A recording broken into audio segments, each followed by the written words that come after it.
Panginoon, sa lahat po ng ating mga tagapakinig. Sa mga oras na ito, tayo po ay mag-aaral ng ika-4 na aralin sa pagsasaliksik sa mga salita ng Diyos. Ang ating pong tatalakayin sa mga oras na ito ay patungkol po sa isang bansa na iniligtas ng Panginoon mula sa pagkaalipin at ang pangunahing karakter po sa aralin na ito ay si Moses. Amen. Ngunit bago po ang lahat, nais ko pong tayo ay manalangin muna sa Panginoong Hesus at atin pong hilingin ng Panginoon ang siya pong magbigay sa atin ng karunungan.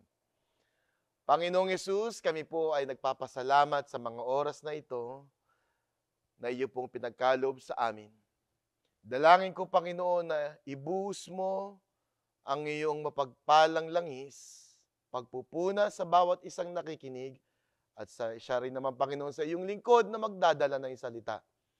Kami po, Panginoon, ay pangunahan mo, at ikaw po, Panginoong Hesus, hallelujah, ang siya pong manguna sa aming pag-aaral. Pinupuri ka namin sinasamba, dinadakila sa lahat ng kaluwalhatian sa pangalan ni Hesus. Amen. Now, noong pong nakaraan na ating pong pag-aaral, ating pong nalaman at natutunan na si Jose, siya po ay nanguna sa pagliligtas ng sangkatauhan mula sa pagkagutom sa bansang Ehipto. Ang pamilya ni Jose at ang buong bansa ng Israel noong time na yun, sila ay kaunting populasyon pa lamang, at sila po ay 70.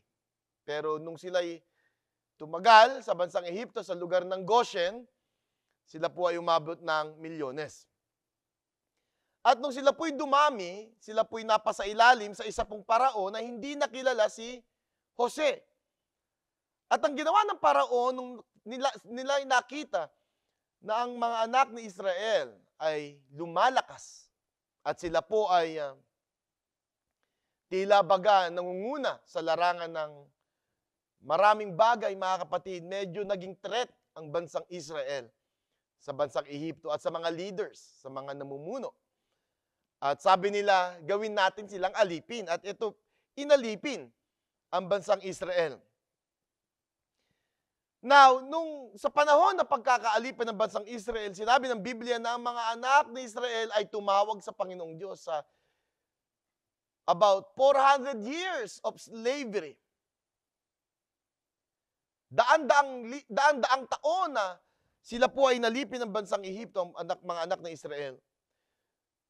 Nung sila po ay nanalangin ng Panginoon, ay gumawa sa likuran at siya po ay nagtayo ng isa pong tao na nagngangalang Moises.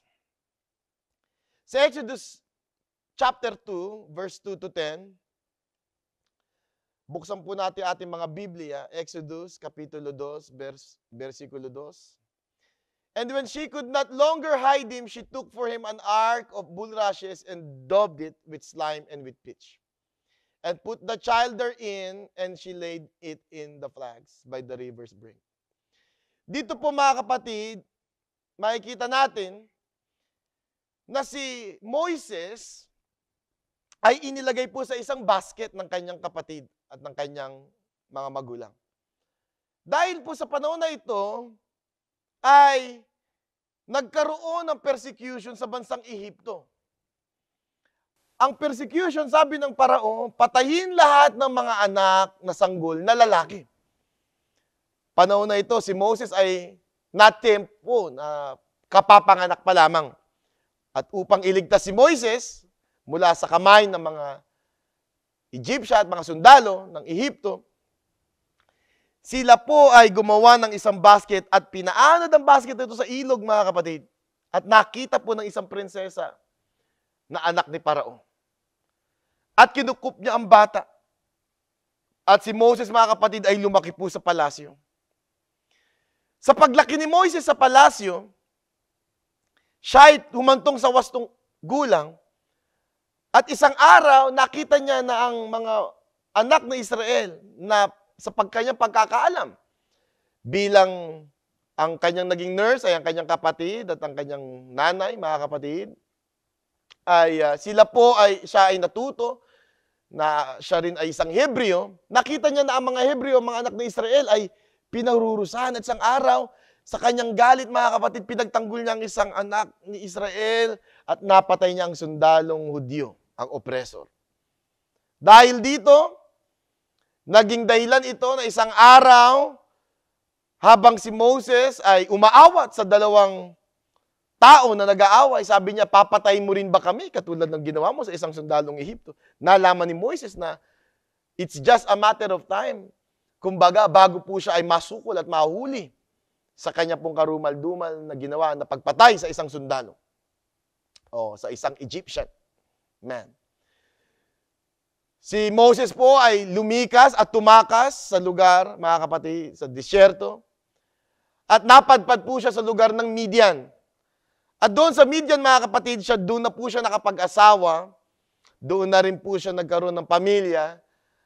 At ang naging trabaho niya po sa Midian ay naging isang pastor o isang pastol ng mga tupa. Habang si Moses ay nagpapastol, ang sabi po ng Exodus Kapitulo 3, versikulo 8, at ako'y bumaba upang iligtas sila sa kamay ng mga Ehipsyo. At upang sila ay isampa sa isang mabuting lupain at malawak mula sa lupaing yaon sa isang lupaing binubukalan ng gatas at pulot sa dako ng Kananeo at ng mga Heteo at ng Amoreo at ng Pereseo at ng Haveo at ng Jebuseo. Narito, mga kapatid, nakita po ni Moses ang isa pong nagliliyab. Amen. The burning bush experience. Ang burning bush. Nagliliyab na puno. At nakita ni Moses na habang nagliliyab ang puno po ay hindi natutupok.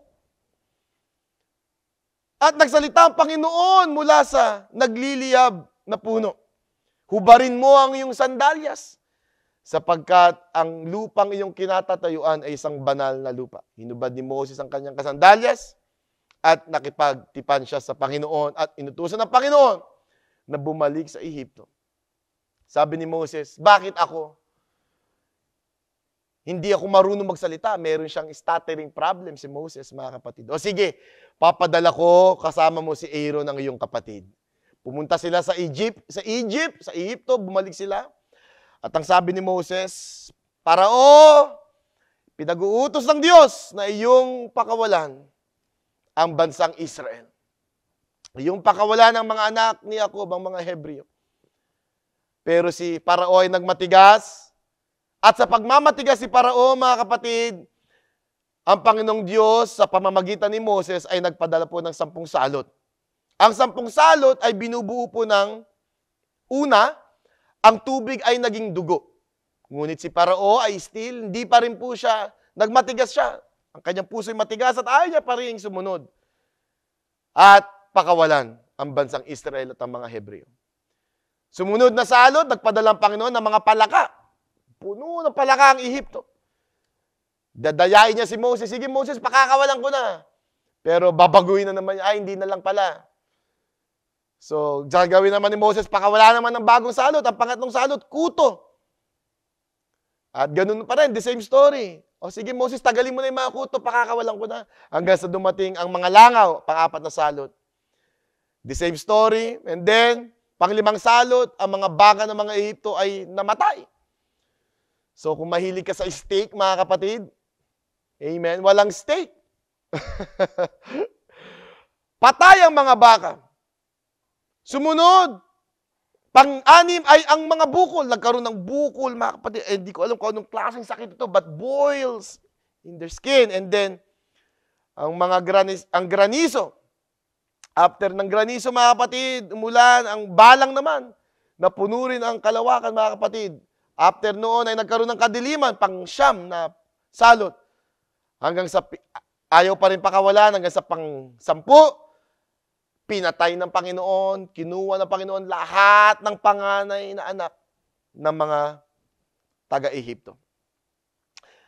Ang sabi ng Panginoon, Moses, ngayong gabi pakakawalan ko ang aking bansa. Gagawin mo, kakatay ko ng isang kordero At ang dugo ng kordero, sa gabing iyon, iyong ipupunas, ipapahid sa hamban ng inyong mga pintuan. At lalakad ang aking anghel, pag nakita ng mga anghel, na merong dugo, lalampasan, they will pass over you. Pero pag walang dugo, kukunin ko yung panganay na anak doon. So, ang kaligtasan nandoon, mga kapatid, sa dugo ng kordero. Sa panahon natin ngayon, ang kaligtasan na kay Kristo Jesus lamang at sa dugo ni Kristo Jesus. So, pagkamatay ng mga panganay, finally, mga kapatid, pinakawala ni Parao ang mga bansang Israel. Pero na-corner po sila sa dagat. At ang sabi ng mga tao, dinala mo ba kami dito, Moses, para patayin lang ng mga sundalo dito? Sinundan sila, mga kapatid, ng mga sundalo sa likod nila. Diyan ang sundalo ng mga Egyptian soldiers at sa kanyang kanan, sa kaliwa, bundok, sa harap ay ang dagat na mapula, ang Red Sea. Pero sabi ng Panginoon kay Moses, Moses, iinat mo ang iyong kamay, hahatiin ko ang dagat. Pinakita ng Panginoon ang kanyang kapangyarihan at inhati ni Moses ang dagat. Pinalo ni Moses ng tungkod ng dagat, tinaas niya, mga kapatid, ang kanyang tungkod at hinati niya ang dagat. At ang sabi ng Biblia, mga kapatid, tumawid ang bansang Israel sa isang tuyo na lupa sa gitna ng dagat na mapula. After noon, mga kapatid, nakatawid na sila. Sumunod ang mga Egyptian soldiers. Sabi ng Panginoon, sige Moses, isarado mo na. Amen. Paluin mo na ulit ang dagat. At pinali ni Moses, sumarado na ulit at namatay ang mga Egyptian soldiers sumusunod sa kanila. Alam niyo, mga kapatid, sa ating buhay minsan, amen, hindi natin alam kung saan tayo pupunta. Sa kaliwa, bundok. Sa kanan, bundok. Punong-puno ng mga bundok ng problema. Sa likod, mga kapatid, meron pang mga kaganapan na pangyayari sa buhay natin na para bagang bangungot sa buhay. Pero may salita ang Panginoon sa bawat isa sa inyo sa araw na ito, sa mga pagkakataon na ito. Amen. Hallelujah. Tumingin tayo sa unahan. Let's move forward and go forward. Amen. Go take the step of faith. Bakit? Lalamunin ng kinabukasan na inihanda ng Panginoon para sa iyo. Maging ang mga bangungot sa buhay sa iyong likuran. Mga hindi magandang experience, mga problema, mga kapatid, isang araw, hindi mo na ito makikita. Amen. So nariyan po, mga kapatid, nakatawid sila sa dagat na mapula. Nung nakatawid na sila po ay napunta sa isang lugar na disyerto. At sila po ay doon 40 taon, 40 years na taon, na sila po ay nagpaikot-ikot doon sa disyerto. Dito sa disyerto, ibinigay ng Panginoon ang 10 utos. Exodus chapter 25 and verse 8. Makikita po natin, basahin po natin. Ang sabi po ng Biblia, let them make me a sanctuary that I may dwell among them. Hindi lang po binigay ng Panginoon 10 utos, inutusan din sila na gumawa ng sanktuaryo o templo. Sa Exodus chapter 20, dito po binigay ang 10 utos. Ako ang Panginoong Diyos na naglabas sa iyo sa lupain ng Ehipto sa bahay ng pagkaalipin. Huwag kang magkakaroon ng ibang mga Diyos sa harap ko. Huwag kang gagawa para sa iyo ng larawan. At nariyan, mga kapatid, sinunod sa 10 utos. At dito rin, mga kapatid, inutusan ng Panginoon sa atin nabasa sa 25, versikulo 8 ng Exodus, na gumawa ng sanktuaryo ang bansang Israel o si Moses para sa Panginoong Diyos. O tabernakulo. Ang tabernakulo na ito, mga kapatid, ang purpose po nito, amen, ay para ang Panginoong Diyos ay magkaroon ng ugnayan sa mga tao. Ever since, ang Panginoon ay lagi pong naghahangad. Ever since, mga kapatid, ang Panginoong Diyos ay lagi pong nagnanasa na makipag-ugnayan sa kaniyang mga anak. At nariyan, mga kapatid, ang utos ng Panginoon, ang tabernakulo, para makalapit ang tao sa Diyos at ang Diyos ay makipag-ugnayan sa tao.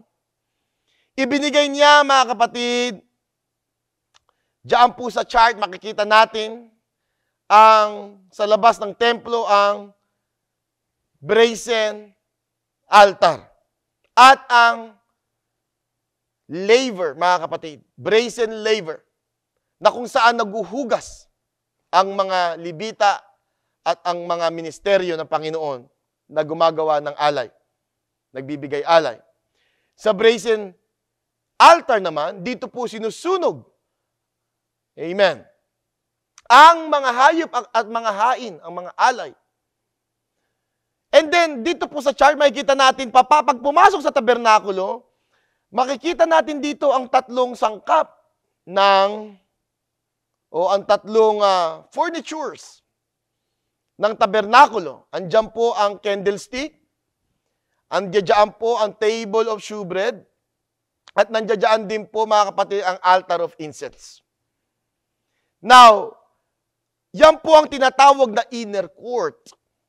Diyan po sa lugar ng tabernacle o tabernakulo. Sa likod po niya, sa loob po niya, meron pong kurtina.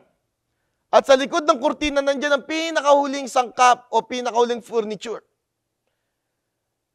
Yan po ang huling kagamitan sa tabernakulo na tinatawag naman na nasa lugar ng Holy of Holies. Amen. Dakong, amen. Kabanal-banalan na dako. Mga kapatid, ang mga kagamitan at ang mga furnitures na ito ay may instruction ng Panginoon na tamang sukat, tamang kagamitan o tamang mga kahoy, sangkap na gagamitin. Katulad ng instruction ng Panginoon sa ating napag-aralan sa Araling Pangalawa, amen, na kay Pastor Jaime Ramos, ang arko ni Moses. Dito po ay ang tabernakulo. At ang sabi ng Panginoon, ang pari lumalapit sa tabernakulo sa daang patungo sa dambanang tanso, kung saan siya nag-aalay ng hain para sa kasalanan, para mapatawad ng Panginoon kung Israel nagkasala, pupunta siya doon sa altar ng hain o sa brazen altar. Etong brazen altar, mga kapatid, ito po ay sumisimbolo sa sacrifice o paghahain. Sapagkat ang buhay, sabi ng Levitico 17:11, sapagkat ang buhay ng laman ay nasa dugo, at aking binigay sa inyo sa ibabaw ng dambana upang itubos sa inyong mga kaluluwa, sapagkat ang dugo'y siyang tumutubos dahil sa buhay. So, ang duroon po, mga kapatid, sa brazen altar, inaalay ang isang buhay na hayop, hain, at doon po, mga kapatid, ang dugo ay titigis, sapagkat ang sabi ng Biblia, dahil ang buhay daw ay nasa dugo, nililigtas sa ating mga kaluluwa sa pagbubuhos. Tinutubos siya tayo sa pagbubuhos ng dugo. Sa ating pong kapanahunan, si Jesucristo, ang ating naging sakdal, buhay, at pinakadakilang hain. Juan 1:29, nang kinabukasan ay nakita ni Juan si Jesus na lumalapit sa kanya at sinabi, narito, ang kordero ng Diyos. Si Jesus ang naging kordero ng Diyos na nag-aalis ng kasalanan ng sanglibutan. Ang dugo ni Kristo, kapatid. Ang dugo ni Kristo ang tumubos sa ating mga kasalanan. Once and for all. Isang beses lang mamamatay si Kristo sa krus ng Kalbaryo. Isang beses lang din, mga kapatid, na lalatag ng Panginoon ang kanyang buhay. Hindi katulad ng isang hayop every year. Kasi ang hayop, kumbaga sa nagtatakip lang, pero kay Kristo Jesus, mga kapatid, nag-aalis ng kasalanan ng sangkatauhan. Kung tayo lamang ay mananampalataya sa Kanya, magsisisi sa ating mga kasalanan, at tatanggap sa pananampalataya sa bautismo sa pangalan ni Jesus, at tanggapin ang kaloob ng pangako ng Kanyang Banal na Espiritu, na siya rin naman ng aking mga nabanggit ay tinubos sa pamamagitan ng kamatayan, tinubos sa pamamagitan ng dugo ni Kristo, na ibigay ang mga pangako na ito ng kaligtasan sa ating lahat. Ano pang ating inaantay, kapatid ko?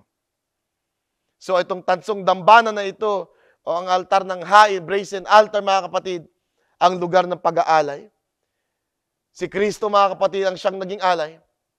Sa ating kapanahunan, maging sa oras na ito, kailangan natin sa ating mga buhay na lagi nating ibigay na buhay na alay ang ating mga sarili sa Panginoon. Roma 12:1. Ipinamamangani ko nga sa inyo na inyong ibigay ang inyong mga buhay bilang isang buhay na alay. I beseech you therefore, brethren, by the mercies of God, that you present your bodies a living sacrifice. Mga kapatid, kailangan nating ihain ang ating mga buhay. Amen. Ang ating mga katawan bilang isang haing buhay banal na kaaya-aya sa Diyos na siyang nating katampatang pagsamba. This is our reasonable service. It starts with repentance. Nag-uumpisa ang paglilingkod sa Panginoon nang may pagsisisi sa pananampalataya. Pagsusuko ng buhay sa pananampalataya. Pag-amin na kung wala si Kristo, wala tayong kaligtasan. Pag-amin na sa ating sarili, wala tayong kakayanan para iligtas ang ating mga sarili.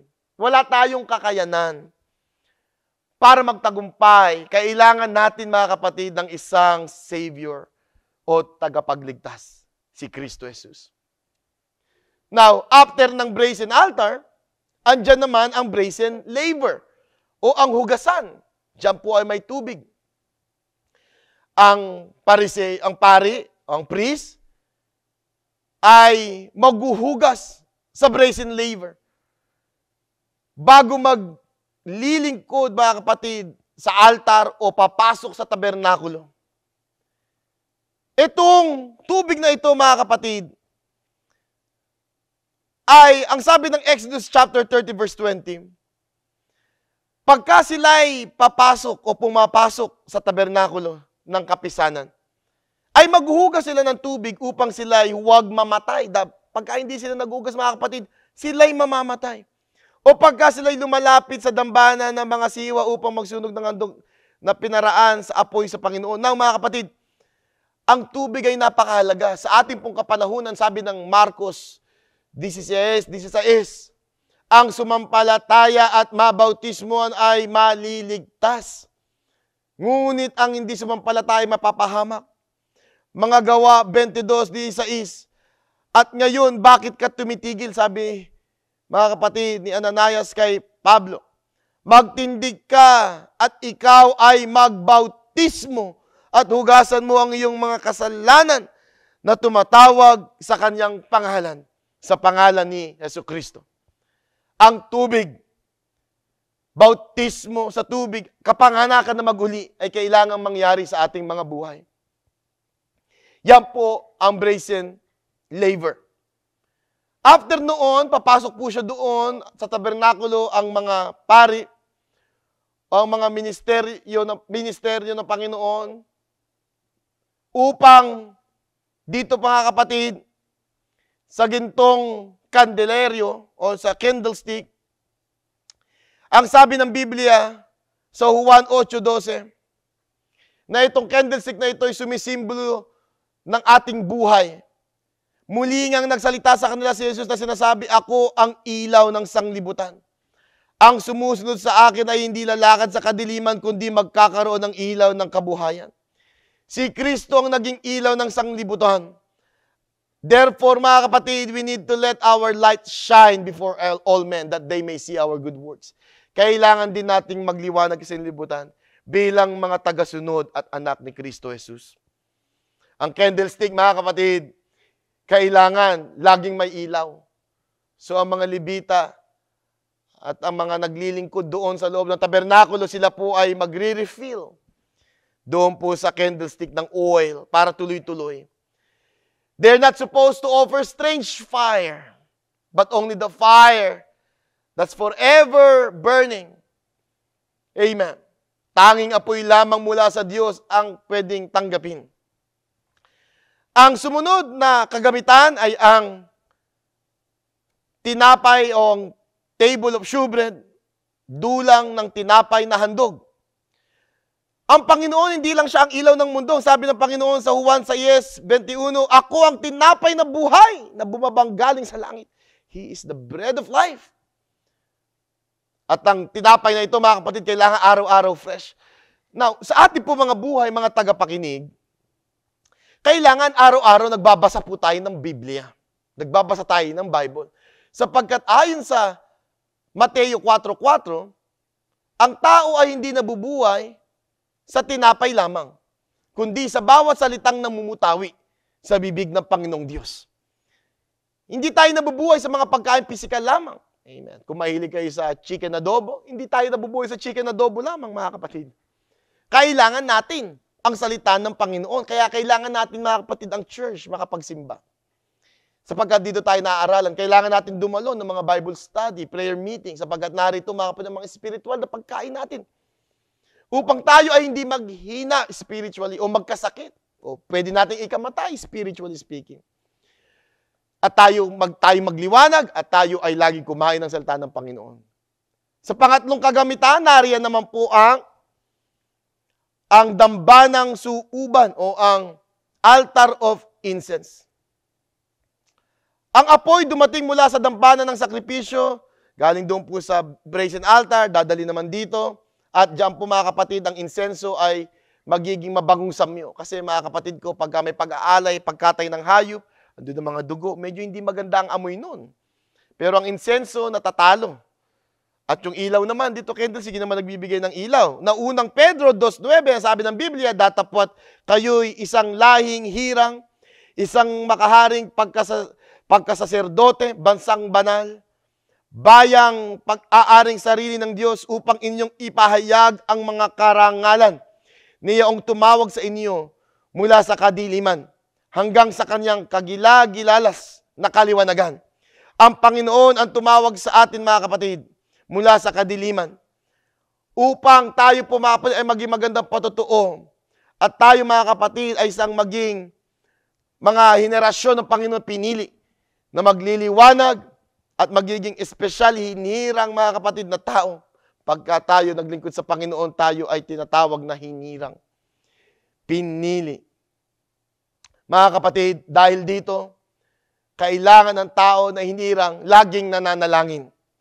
Etong brazen altar ay sumisimbolo po sa panalangin ng mga banal. Kailangan tayo nagso-soul wind, yan dyan ang candlestick. Kailangan tayo nangangaral ng Word of God at kumakain ng Word of God. At kailangan din tayo lagi nagpe-pray. Hindi po matatawag na isang Kristiyano ang isang Kristiyano na hindi nananalangin. Hindi natin pwedeng tawagin ang Diyos ay ating Diyos kung tayo hindi sumasamba at naglilingkod sa Diyos. Kung sinong ating pinaglilingkuran, yun ang ating Diyos. Pero sa kabila ng ating mga sariling pagpapasya at ating mga pamilya, tayo, mga kapatid, ay maglilingkod ng tapat sa Panginoong Diyos. Inaanyayaan ko po kayo na maglingkod tayo ng tapat sa ating Panginoong Diyos. Walang pinakamasarap na buhay sa mundong ito, kundi ang isang buhay na naglilingkod sa ating Panginoong Diyos. At ang pinakahuling kagabitan, mga kapatid, ay yan po ang sa kabanal-banalang dako, inner court, then going to the Holy of Holies. Nadyan naman po ang tinatawag na luklukan ng awa o ang kaban ng tipan, the Ark of the Covenant. Ang sabi ng Bible sa Exodus 25:22, at diay makikipagkita ako diyan, makikipagkita ako, I will meet you. At makikipagpanayam sa iyo mula sa ibabaw ng luklukan ng awa, sa gitna ng dalawang kerubin, na nangasa ibabaw ng kaban ng patotoo, tungkol sa lahat ng mga bagay na ibibigay ko sa iyong utos sa mga anak ni Israel. Dito, imimit ng Panginoon. Dito, makikipanayam ang Panginoon sa kaban ng tipan. Ito ang pinakamahalaga na kagamitan sa tabernakulo. Ito ay sumisimbolo sa presensya ng Panginoon. Ang sabi ng 1:3-5, maliban ang tayo panganak ng tubig at ng Espiritu. Tubig at Espiritu. Mga kapatid, ang Espiritu ng Panginoon kailangan natin tanggapin sa ating mga buhay para tayo ay magkaroon ng tinatawag na spiritual nature of God. Amen. Para magkaroon tayo ng kalikasan ng Diyos. Ang nagliligtas sa isang tao, mga kapatid, ay ang ating pagsunod sa salita ng Panginoon at pagtanggap sa atin ng Panginoon nang tayo ay tumanggap sa banal na Espiritu ng Diyos. Except a man be born of water and of the Spirit, he cannot enter into the kingdom of God. Diyan po sa kaba ng tipan, makikita natin ang tatlong gamit. Yan dyan, ang nandiyaan, ang tungkod ni Aaron na namulaklak. Tapyas na bato, yung pong 2 tablets of stone na andyan ang Ten Commandments. At nandyan din po ang palayok o palayok ng mana, the pot of manna. Nasa sa loob, mga kapatid. At once a year, isang beses sa isang taon, papasok po ang pinakapuno ng mga pari, the high priest. Papasok doon sa Holy of Holies, tinatawag sa Day of Atonement. Iwiwisik niya yung dugo, mga kapatid, ng kordero, the lamb, the blood of the lamb. Doon sa ibabaw niyang kaba ng tipan na yan. Nakikita niyo po sa chart. Sa ibabaw niya, itatawag na mercy seat o luklukan nga ng awa. Ibubuhos yung dugo doon at pagka ang Panginoon bumaba ang presensya niya, hindi niya makikita yung 10 Commandments. Hindi niya makikita yung mga kagandahang pagpapala ng Panginoon, pagpo-provide ng ating mga pangailangan at sa kabila noon, hindi tayo naglingkod. Sa kabila ng espesyal na pagpili sa atin, katulad kay Aaron, hindi tayo naglingkod at yung mga batas ng Panginoon, sinuway natin, sinawataan natin. Hindi makikita ng Panginoon yung judgment, hindi niya ibibigay, hindi niya ipuputong ang paghuhukom, ang paghahatol, kundi makikita niya, mga kapatid, yung dugo ng kordero at ang kanyang awa. Ando doon, mga kapatid, makukumpleto ang kanyang kabanalan. Amen. God's holiness, ang kabanalan ng Panginoon, ay nagpapanayam sa luklukan ng awa. Alam niyo, mga kapatid, hindi tayo banal dahil sa tayo mababait o mabubuting gawa. Kailangan natin na mabuting gawa, kaya nga may candlestick.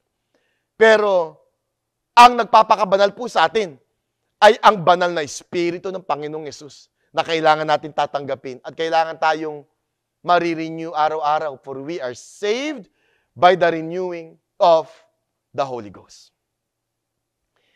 Pinakahuling image, mga kapatid, dyan po, pinakahuling chart. Nakikita niyo po dyan, mula sa tabernakulo, ay para baga siyang nagpo-form ng cross of Calvary, mga kapatid. Yan po, mga kapatid, ang aplikasyon ng lahat ng iyan na mga kagamitan. Hindi po ito nangyari sa bansang Israel ng aksidente. Hindi po ito coincidence at hindi po ito chance lamang. Ito po ay may karampatang kailangang kaganapan o kailangang mga bagay na maganap sa ating mga buhay. Katulad po nitong brazen altar sa pinakababa. Makikita niyo po ang handog, amen, o ang brazen altar na kung saan nilalagay ang mga high na tandog. Ito po, katulad ng sabi ko, kailangan natin magsisi. At yung pong tubig, brazen laver, yan naman po ang bautismo sa pangalan ni Jesucristo. Napakalinaw, mga kapatid. At yun naman po sa pinakataas, yung po ang Ark of the Covenant which symbolizes the Holy Ghost baptism. Ang sabi ng Acts chapter 2 verse 38. Again, Acts chapter 2 verse 38. Sinabi sa kanila ni Pedro, ito po ang pinakaunang pangangaral sa history ng iglesia. Sa lahat ng kasaysayan ng iglesia, ito po ang unang pangangaral matatagpuan sa Acts chapter 2. At siguro pwede na rin natin itong tawaging altar call preaching. Sabi ni Pedro, mangagsisi kayo, brazen altar. At mga pabautismo ang bawat sa inyo sa pangalan ni Jesucristo sa ikapagpapatawad ng inyong mga kasalanan. Tubig, brazen laver. At tatanggapin ninyo ang kaloob ng Espiritu Santo, Holy Ghost. Amen. Pangako, tatanggapin natin. Ang awa ng Panginoon mananagana sa ating buhay. Sa pamamagitan nito, mga kapatid, hallelujah, tayo po ay nagbangong muli. Tayo ipinanganak na muli. Tayo ay nagkaroon ng buhay na muli, mga kapatid, na bagong pag-asa, bagong buhay sa Panginoong Jesucristo. Nakapasok tayo sa kaharian ng langit, sa kaharian ng Panginoong Diyos. At ito naman pong sumunod, nakikita nyo dyan yung parang X na andyan, mga kapatid, yung pahalang, amen, na kagamitan. Andyan ang ilaw ng sanglibutan, yan naman po ay para tayo ay patuloy na maglingkod sa Panginoon, kailangan natin maging ilaw sa sanglibutan. Nananalangin sa atin si Jesus, tayo rin kailangan natin manalangin. Si Jesus ang tinapay ng buhay, tayo rin kailangan natin kumain ng Word of God. To be saved, you need to repent, you need to be baptized in Jesus' name, and to receive the Holy Ghost according to Acts 2:38 and John chapter 3 verse 3 and John chapter 3 verse 9. Chapter 3 verse 5. But to stay saved, o sa ating pong Christian living bilang Kristiyano, we need to be a light, be a witness. We need to pray every day. And we need to read the Word of God and eat of the Word of God every day. Mga kapatid, kung meron tayong 6 na elemento sa buhay natin na ito, masisigurado ko sa inyo mga kapatid, sigurado ang ating kaligtasan sa Panginoon. Manampalataya ka sa araw na ito. Samahan niyo ako mga kapatid na manampalataya at sampalatayanan natin ang salita ng Panginoon. Mga agsisi at mga pabautismo bawat isa sa atin sa pangalan ni Jesucristo. Tanggapin natin ang kanyang banal na Espiritu. Mga kapatid, ang pangako ng banal na Espiritu ay para sa ating lahat. Hindi lang ito para sa mga apostoles at para sa mga naunang iglesia, kundi ito ay para sa ating lahat. At sa mga tao mananampalataya, sila ay magsisipagtanggap ng banal na Espiritu. Manampalataya tayo. Diyan po magtatapos ang ating pong ika-4 na aralin at tayo po ay madalangin bilang pagtatapos ng ating lesson sa araw na ito. Panginoon, salamat po sa napakagandang aral na amin pong natutunan. Ang aking dalangin ay maganap, maisakatuparan ang iyong mga salita na ito sa aming mga buhay. At kami, Panginoon, ay magtamo ng buhay na walang hanggan. Aanin namin ang pera't salapi. Aanin namin, Panginoon, ang lahat ng rangya at magandang bagay sa mundong ito kung ang aming kaluluwa ay mapapariwara at mapapahamak. Siguraduhin mo, Panginoon Jesus, O God, Jesus, ang kaligtasan sa iyong mga anak na magsisisampalataya at susunod sa iyong mga salita, maging sa mga oras na ito. I pray that you will save some today, in Jesus' name, at sa iyo lahat ng kaluwalhatian, parangal, kadakilaan, sa pangalan ni Jesus taga Nazaret, dalangin namin, in Jesus' name. Amen. Sumayin niyo pagpapala ng Panginoon, tapos na po ang ating aralin.